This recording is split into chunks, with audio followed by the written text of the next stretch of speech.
오늘은 관계와 존재로 나아가라라는 제목으로 새해 첫 말씀을 나누도록 하겠습니다. 오늘 함께 여러분과 봉독한 시편 100편은 정말 많은 내용이 들어있습니다. 1절부터 5절까지 굉장히 짧은 시예요. 근데 이 짧은 시 안에 굉장히 중요한 내용들이 들어있습니다.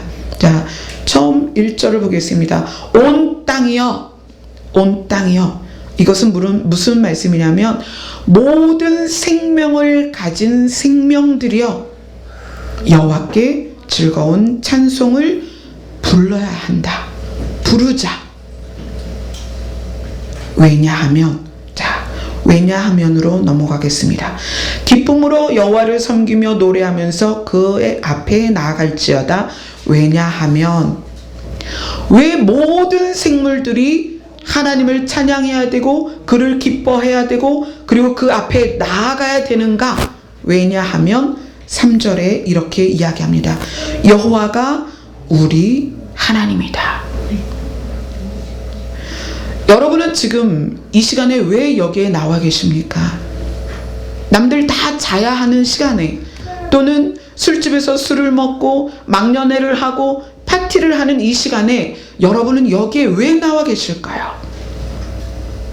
하나님께서는 지금 이 시간에 자기를 이렇게 고백하십니다. 나는 하나님이다.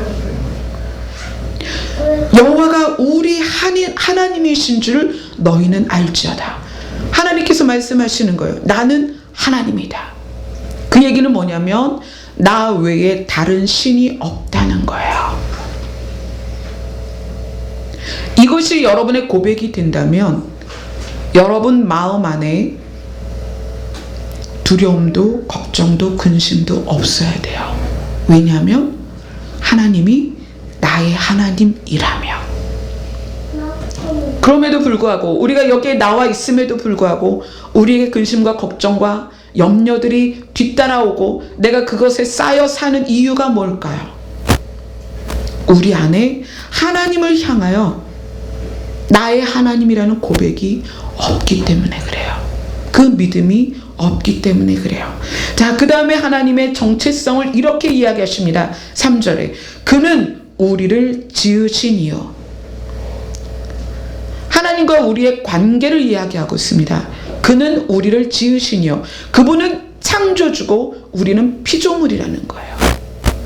그분과 우리의 관계를 명확하게 이야기를 하고 있습니다. 그분이 우리를 지으신 분이다. 그러면서 하나님은 이렇게 말씀하십니다. 내가 너희를 만들었어. 내가 너희를 만들었는데, 자, 만드신 분이 만들어진 피조물에 대하여 너무나 잘 알고 계십니다. 내 형상대로 너를 만들었다. 내 형상대로. 지금 만드신 분이 우리에게 이야기하시는 거예요. 내 형상대로 너희를 만들었다. 그 이야기는 뭐냐? 이 땅에서 살아가면서 너희는 내 모습대로, 내 형상대로, 내 성품대로 살아야 된다는 거예요. 하나님이 우리를 그렇게 만드셨다는 거예요. 하나님과 우리의 관계는 그분은 우리를 만드신 분이고 우리는 그분의 피조물이다. 그런데 만드신 분이 우리의 정체성을 이야기하시는 거예요. 나의 형상대로 만들었다. 그래서 우리가 이 땅에서 살아갈 동안에는 태어날 땐 죄악 중에 태어나지만 살아가면서 하나님의 형상을 회복해가는 거예요. 그게 우리의 삶입니다. 우리가 돈을 벌고 명예를 높이고 또 우리가 성취하고자 하는 목적을 이루어가는 게 우리의 삶이 아니라 하나님께서 우리를 창조하실 때 태초의 그 모습, 그거를 회복하며 살아가는 것, 그것이 인생입니다. 그리고 회복해서 그분 앞에 서는 것, 그게 우리의 인생이다. 자, 그 다음에 하나님이 그렇게 말씀하십니다. 여호와가 우리 하나님이신 줄 너희는 알지어다. 그는 우리를 지으시니요 우리는 그의 것이니. 우리가 하나님의 소유라는 거예요. 우리가 하나님의 소유라는 건 이 땅에서 많은 것들이 있는데 그것들과 구별되어 있다는 거예요. 우리는 하나님의 소유다. 내가 하나님을 아버지라고 부르고 하나님을 나의 주인이라고 고백하는 사람들에게 말씀하시는 거예요. 우리는 그의 것이다. 누구? 하나님의 것이다. 하나님의 소유다. 그래서 우리가 그분 앞에 순종할 수밖에 없는 거예요. 내 생명은 나의 것이다. 아니요, 그분의 것입니다. 내 삶은 나의 것이다. 아니요, 그렇지 않습니다. 나의 삶은 그분의 것입니다. 왜요? 하나님이 말씀하시는 거예요. 너는 나의 것이다. 네가 이제까지 네 마음대로 살았지만 너는 나의 것이다. 이렇게 지금 말씀하고 계십니다. 그리고 하나님께서 그 다음에 이렇게 말씀하십니다. 그의 백성이다. 우리는 대한민국에 살고 대한민국의 백성입니다. 그러나 이 지구상에서 하나님을 믿는 사람들은 누구의 백성이냐면 하나님의 백성입니다. 하나님의 백성이라는 건 하나님이 우리를 통치하신다는 거예요. 그럼 여기서 우리는 무엇을 알아야 되느냐? 하나님이 우리를 통치하신다면 우리는 하나님의 법을 따라가야 되는 거예요. 하나님의 법을 지켜야 되는 거예요. 우리는 대한민국의 헌법 아래에 있습니다. 그리고 대한민국 백성은 대한민국 국민으로서 지켜야 될 의무가 있고 또 그 법을 준수해야 합니다. 하나님께서는 지금 뭐라고 말씀하시냐면 너는 나의 백성이다. 그렇다면 우리는 하나님의 법을 따라가야 돼요. 여러분, 하나님의 법이 무엇일까요? 예수님께서 율법의 조항들이 워낙 많잖아요. 그 많은 조항들을 싹 정리해서 예수님이 새로운 법을 우리에게 주셨습니다. 내가 너희에게 새 계명을 준다. 하나는 너는 하나님을 사랑해라. 또 하나는 너는 이웃을 사랑해라. 이게 하나님의 법입니다. 우리가 하나님의 통치 아래 있다면 우리는 하나님의 법을 지켜야 돼요. 근데 우리가 지켜야 될 하나님의 법이 무엇이냐? 하나님을 사랑하고 이웃을 사랑하는 거예요. 제가 말씀드렸죠? 이웃은 누구부터다? 내 가족부터다. 내 가족부터 친지 그리고 주변으로 확대되는 거예요. 그들을 사랑하는 것, 그것이 하나님의 법입니다. 그럼 불법을 행하는 자들아 라고 말씀하실 때 그 불법이 무엇이냐? 사랑하지 않는 것입니다. 아내를 사랑하지 않고 남편을 사랑하지 않고 부모를 사랑하지 않고 자녀를 사랑하지 않는 것, 그것이 불법입니다.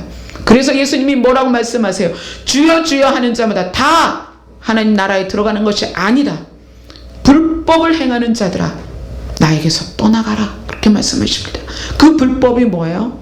하나님의 통치 아래 있다면 우리는 반드시 하나님을 사랑하고 나의 가족과 형제와 이웃과 공동체를 사랑해야 되는 거예요. 그것이 우리가 하나님의 통치 아래에서 지켜야 될 법입니다. 자, 그 다음에 우리의 정체성을 3절에서 이렇게 말씀하십니다. 그의 기르시는 양이로다. 하나님은 우리를 기르시는 목자시고요. 우리는 양입니다. 이 내용은 굉장히 중요합니다. 뭐냐면 하나님이 우리를 책임지신다는 거예요. 양은 스스로 먹잇감을 구할 수 없습니다. 양은 스스로 자기의 거처를 정하지 않습니다. 양은 스스로 자기의 생명을 지킬 수 없습니다. 푸른 초장으로 쉴만한 물가로 인도하는 건 목자예요. 그래서 우리의 정체성을 하나님께서 양이다라고 이야기하시는 것, 그분이 우리를 기르신다라는 거예요. 우리를 책임지신다는 거예요. 그래서 성경에서 백합화도, 들판에 있는 풀들도, 하늘에 있는 참새도 하나님이 다 먹이신다는 거예요. 하물며 우리 하나님을 아버지라고 부르는 우리를 하나님께서 책임지지 않으시겠냐는 거예요. 우리나라는 정서상으로 양이 주변에서 볼 수 없으니까 이것이 실감이 안 나지만 강아지나 고양이나 우리가 애완동물들을 가정에서 많이 키우잖아요. 저희 집에는 토끼가 한 마리가 있습니다. 그 토끼를 정성스럽게 키우는데 그 토끼는 아무 노력하지 않아도 제가 밥을 주고 물을 줍니다. 때에 따라서 토끼 화장실을 치워주고, 그거 아세요? 토끼가 대소변을 딱 화장실에다만 봐요. 모르셨죠? 토끼가 그래요. 저희 집에 사는 토끼는 그래요. 그래서 딱 그 화장실만 치워주면 돼요. 이름이 토토예요. 토토는 먹을 거, 입을 거 아무 걱정하지 않습니다. 왜냐하면 제가 그를 책임집니다. 근데 하나님께서 그렇게 말씀하시는 거예요. 너희는 양이고 나는 목자다. 내가 너희를 책임지겠다. 그 관계가 우리 안에 명확하게 새겨지지 않으면 우리는 늘 두렵고 불안하고 근심하고 걱정할 수밖에 없어요. 왜요? 우리는 내일 일도 모르잖아요. 한 시간 후에 무슨 일이 있을지도 모르잖아요. 그렇지만 하나님은 시간 안에 계신 분이 아니라 영원 안에 계신 분이에요. 그래서 우리의 시작도 아시지만 끝도 아시는 분이 하나님이십니다. 그 하나님께서 우리를 책임지십니다. 열왕기상으로 한번 가볼게요. 열왕기상 18장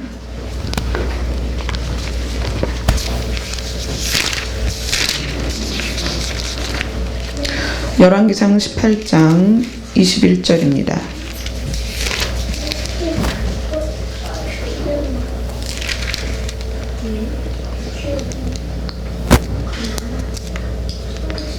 같이 읽겠습니다. 시작. 엘리야가 모든 백성에게 가까이 나아가 이르되 너희가 어느 때까지 둘 사이에서 머뭇하려느냐. 여호와가 만일 하나님이면 그를 따르고 바알이 만일 하나님이면 그를 따를지니라 하니 백성이 말 한마디도 대답하지 아니하는지라. 엘리야가 아합이라는 왕에게 말합니다. 당신은 가서 바알의 선지자 450명을 데려오라. 그리고 아세라 선지자 400명을 데려오라. 그리고 나서 갈멜산에 제단을 쌓고 바알이 진짜 신인가, 아세라가 진짜 신인가, 여호와가 진짜 신인가 판결을 내리자는 거예요. 그러면서 엘리야가 거기에 있는 이스라엘 백성들에게 이야기를 합니다. 여호와가 너희의 하나님이면 그를 따르고 바알이 너희의 하나님이면 그를 따르라. 언제까지 둘 사이에서 갈팡질팡하고 머뭇거리고 그리고 양다리를 걸치고 있겠느냐라는 거예요. 이날 하나님은 명백하게 하나님 당신이 유일한 신이라는 것을 갈멜산에서 보이셨습니다. 물을 흠뻑 적신 그 제단을 하나님의 불이 내려와서 완전히 태워버립니다. 그리고 내가 여호와다, 내가 하나님이다, 내가 유일한 신이다라는 것을 이스라엘 백성 앞에서 명확하게 보여주시고, 그리고 바알의 선지자들이 전부 거기에서 죽임을 당합니다. 여러분은 하나님을 어떤 분이라고 생각하고 계십니까? 여러분의 하나님은 누구세요? 여러분의 먹고 사는 문제, 여러분의 생활의 문제, 근심의 문제조차도 해결하지 못하시는 그런 분이십니까? 우리가 하나님이 누구신가라는 것을 명확하게 알면 우리는 세상과 함께 혼돈 속에 빠지지 않습니다. 하나님이 누구신지 그분이 정확하게 내가 알게 되면 절대로 미혹에 빠지지 않습니다. 그러나 왜 우리가 교회를 다니면서도 정함이 없이, 교회를 다니면서도 연약하고, 교회를 다니면서도 수없이 흔들리는가? 우리는 그분에게 목적이 있는 것이 아니라 내 목적을 위하여 하나님을 찾았기 때문입니다. 이제까지 하나님이 내 목적을 이루는 수단이었던 거예요. 내가 부자가 되고 싶고, 내가 좀 건강하고 싶고, 내가 사회에서 좀 잘 되고 싶은데 하나님이라는 분에게 빌면 좀 잘 될 것 같은 거예요. 하나님은 우리의 목적을 위해 계신 분이 아니에요. 하나님은 스스로 계시고 우리가 그분 앞에 나와서 그분을 찬양하고 경배를 드려야 되는 대상이십니다.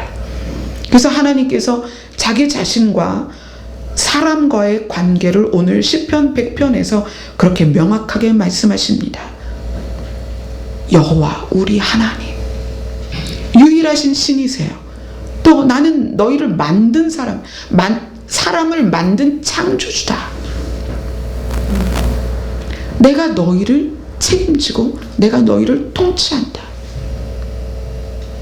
이것이 명확하지 않고 이 관계, 나와 하나님과의 관계가 명확하지 않기 때문에 우리는 늘 하나님을 도구로만 쓰려고 하는 거예요. 그분은 도구로 쓰임 받으려고 계신 분이 아니라 찬양을 받기 위해 계신 분이에요. 우리의 상황, 우리의 여건, 어떤 것도 상관없이 우리가 처한 상황에서 그 어떤 상황에서도 우리는 그분을 경배해야 되는 그런 관계에 있습니다. 우리가 하나님을 명확하게 알아야 합니다. 자, 본문으로 돌아가면 이렇게 얘기합니다. 하나님을 섬기며 기쁨으로 여호와를 섬기며 노래하면서 그의 앞에 나아갈지어다. 왜냐하면 그분이 유일하신 하나님이고 또 우리를 지으신 분, 창조주고 우리는 그의 소유고 우리는 그의 백성이고 우리는 그분이 기르시는 양이기 때문이다. 감사함으로 그의 문에 들어가며 찬송함으로 그의 궁정에 들어가서 그에게 감사하며 그의 이름을 송축할지어다 라고 이야기하면서 너희들은 하나님의 성품을 얼마나 알고 있느냐, 그러면서 하나님을 소개합니다. 5절을 다 같이 읽겠습니다. 시편 100편 5절입니다. 시작. 여호와는 선하시니 그의 인자하심이 영원하고 그의 성실하심이 대대에 이르리로다. 지금 하나님의 성품을 이야기하는 거예요. 하나님은 선하시다. 왜냐하면 그의 인자하심이 영원하고, 인자라는 말은 헤세드란 말이에요. 이 헤세드라는 말은 하나님의 맹세하고 사람과의 관계 안에서 내가 너희를 지키고 보호할 거야 라는 우리가 앞에서 읽었던 그 부분에 대하여 완벽하게 약속을 지키신다는 거예요. 언제까지? 영원토록. 내가 너희를 기르기로 했어. 내가 너희를 창조했고 내가 너희를 통치할 것이고 내가 너희를 기를 거야. 언제까지? 영원토록. 그게 하나님의 인자입니다. 물론 때로가 우리가 죄를 질 때도 있습니다. 타락할 때도 있습니다. 그러나 우리가 우리 중심에서 하나님을 나의 주로, 유일하신 하나님으로, 나의 창조주로 고백할 때에 그분께서는 이 약속을 영원토록 지키겠다는 거예요. 그의 인자하심, 그의 성실하심을 끝까지 영원토록 그 약속을 지키겠다. 여기서 성실하시다라는 말씀은 정성스럽고 참되어서 거짓이 없다는 얘기예요. 참되신 하나님이 우리에게 하신 약속을 절대로 변개치 않고 끝까지 지켜주실 거라는 거예요. 그래서 여호와가 선하시다는 거예요. 여기에 계신 분들은 우리 정복순 권사님부터 해서 준우 또 주희까지 이렇게까지 다양한 인생의 길을 살아왔습니다. 또 앞으로 각각의 다양한 인생의 길을 살아갈 것입니다. 여러분은 누구의 것입니까? 하나님의 것이에요. 하나님의 손에서 여러분을 빼앗을 자가 없습니다. 하나님은 얼마나 인자하시고 얼마나 성실하신지 영원토록 내가 너희를 지켜줄 거라고 약속을 하고 계십니다. 그것이 하나님의 선하심입니다. 그것이 하나님의 입장에서의 약속이에요. 그렇다면 우리가 하나님을 떠나지 않고 우리가 어떤 자리에서도 그분을 바라본다면 하나님은 절대로 우리를 버리지 않으십니다. 제가 지난달인가요? 제가 집에서 찬주한테 그런 걸 물어본 적이 있었어요. 찬주야, 엄마가 너 사랑하는 거 아니? 그랬더니 안 돼요. 저는 집에 자주 못 갑니다.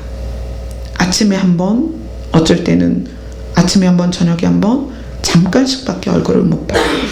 엄마가 너 사랑하는 거 네가 어떻게 알아? 그랬더니 엄마니까 그렇게 얘기하는 거예요.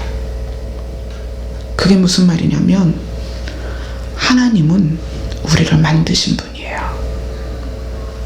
지금 그렇게 말씀하시는 거예요. 내가 너희를 만들었어. 나는 너희를 기르는 목자야. 그런데 내가 어떻게 너희를 사랑하지 않을 수 있겠니? 여러분, 하나님과의 관계를 의심하지 마세요. 우리는 뭐에 익숙해 있냐면 이렇게 말하면 나를 사랑하는 것 같고, 이렇게 말하면 나를 사랑하지 않는 것 같고, 이렇게 행동하면 나를 사랑하는 것 같고, 이렇게 행동하면 나를 사랑하지 않는 것 같은 보이는 것에, 들리는 것에 반응하는 거에 익숙해 있습니다. 부부 사이 그렇지 않나요? 어느 날 아침에 남편이 쓰레기를 안 들고 나가서 출근을 해버렸어. 아니, 이 남자가 나를 무시하나? 내가 분명히 아침에 쓰레기 들고 나가라 그랬는데. 자, 남편이 퇴근했어요. 부인이 식사 준비를 안 해놓고 안 들어오는 거야. 그럼 어떤 생각해요? 아니, 이 마누라가 말이야 밥도 안 주고 나를 무시해? 이제 사랑이 식었군. 우리는 들리는 거로, 보는 거로 그렇게 판단을 합니다. 그런데 그것이 하나님과의 관계 안에서도 그렇다는 얘기예요. 우리가 조금 어려운 일이 생기면 하나님이 있긴 어디 있어. 또 힘든 일이 생기면 하나님이 나 사랑하지 않는가 봐.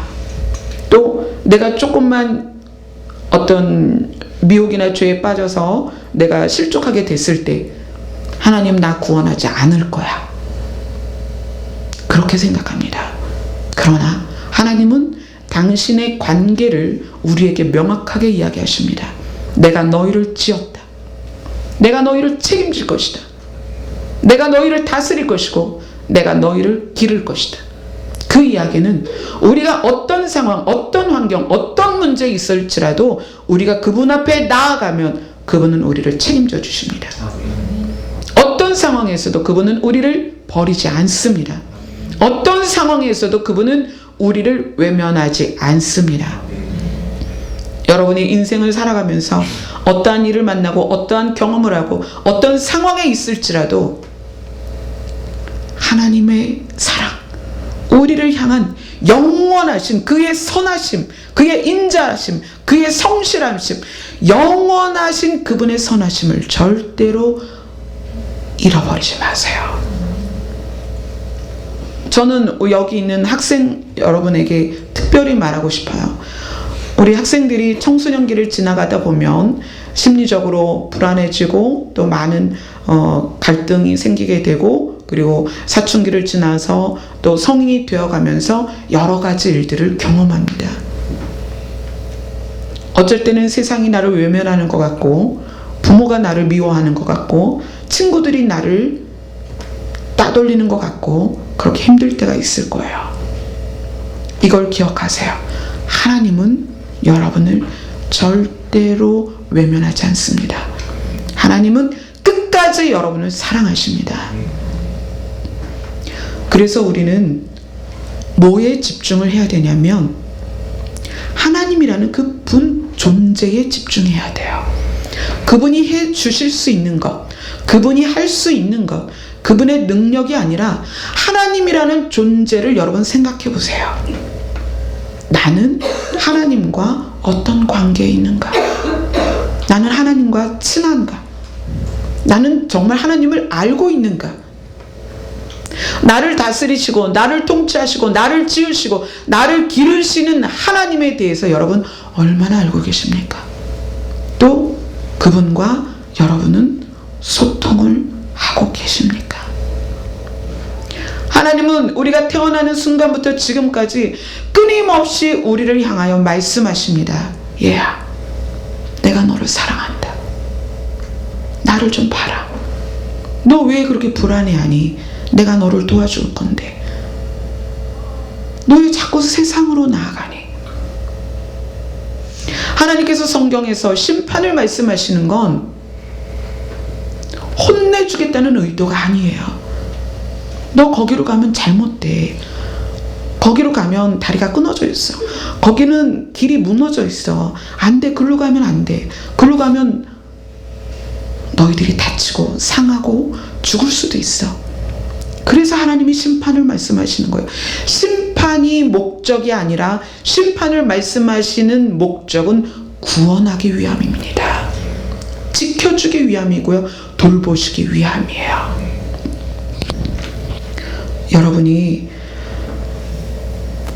수없이 교회 문을 열고 들어오시잖아요. 그렇다면 이제 수없이 문을 여는 그 횟수보다 더 많이 하나님 앞에 나아가세요. 교회의 문을 여는 것이 하나님 앞에 나가는 게 아닙니다. 지금 여러분이 이 자리에 앉아 있는 것이 하나님 앞에 나아가는 게 아니에요. 진짜 하나님 앞에 나아가는 것은 그분의 존재 앞에 나아가서 그분과 교제하는 것입니다.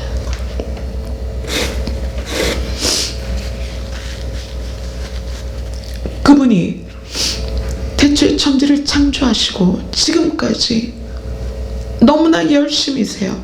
주무시지도 아니하시고 졸지도 않으시면서 여러분을 향해 부르고 계십니다. 나에게 오라. 너의 무거운 짐을 나에게 맡겨라. 그래도 나를 못 믿겠니? 그래서 하나님께서는 자기 아들을 십자가에 못 박으셨어요. 그리고 성경에서 그렇게 말씀하십니다. 나의 사랑, 내가 너를 사랑하는 그 사랑을 확증하여노라. 우리는 앞으로 우리의 생명이 얼만큼 남았는지 아무도 모릅니다. 앞으로 2018년에 첫 예배를 이 자리에 있는 분들 중에 누가 앉아 있을진 아무도 몰라요. 그죠? 나이 따라 가는 것도 아니고 정해진 걸 우리가 알 수가 없습니다. 그렇다면 여러분에게 남아있는 시간 안에 하나님이라는 존재를 좀 알아보세요. 그분이 누구신가? 그냥 무의미하게 저 성전문을 열고 무의미하게 이 자리에 앉아서 1시간, 2시간 시간을 보내지 마시고요. 여러분의 삶 가운데서 하나님을 찾으세요. 그 존재 앞으로 나아가세요. 그분을 목적으로 사용하려고 하지 마시고요. 하나님을 목적으로 사용할 때 하나님은 우상이 되는 겁니다. 왜냐하면 세상 사람들이 우상을 왜 세우냐면 목적을 위해 세우는 거예요. 복 달라고 빌기 위해서 우상을 세우는 거예요. 하나님은 그렇게 존재하시는 분이 아닙니다. 우리의 목적을 위해서 계신 분이 아니라는 거예요. 그분은 우리와 사랑하고 싶어 하세요. 그리고 우리를 만드셨어요. 내가 너희를 기뻐한다. 너도 나를 좀 기뻐했으면 좋겠다. 2017년 첫 예배를 드리면서 저는 여러분에게 부탁하고 싶습니다. 무의미하게 저 문을 열고 들어오지 마세요. 저는 여러분의 마음의 문을 열고 하나님을 만나시기를 원합니다. 여러분의 인생의 문이 2017년을 허락했습니다. 그렇다면 2017년은 하나님과 동행하세요. 그분이 여러분을 얼마나 사랑하시는지 그분 앞에 가서 확인하세요. 저는 여러분에게 어떤 세상적인 지식을 알려줄 만한 사람도 아니고 여러분을 지혜 있게 할 만한 사람도 아닙니다. 저는 여러분에게 할 수 있는 건 하나님을 소개하는 것밖에 없어요. 제가 여러분에게 할 수 있는 건 예수님을 여러분에게 소개하는 것밖에 없어요. 여러분이 이 자리에 있는 이유도 하나님을 알기 위해서 오는 거예요.